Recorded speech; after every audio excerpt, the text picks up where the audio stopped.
Alright, so today we're going to talk about replacing your front fascia on a Statim 2000 or 5000.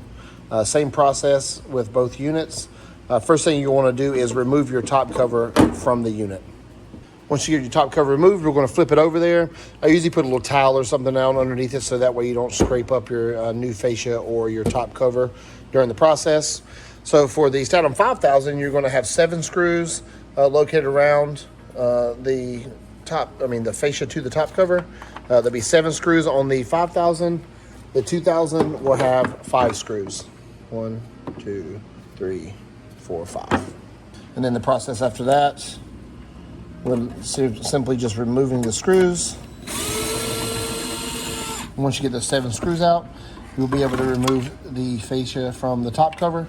Now sometimes from the factory there will be a little bit of adhesive along the line here in between the top cover and the fascia. You just kind of want to give that a good wiggle, and then it should come loose. Just a little bit of pressure there to kind of push that out.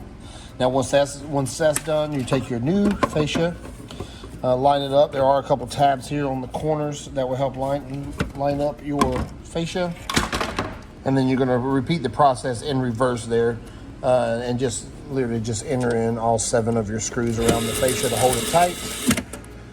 And once you're finished, job done. And once you get your new fascia on there, you just want to make sure that this seam and everything is just lined up perfectly nice and smooth, just like that, and you're all finished.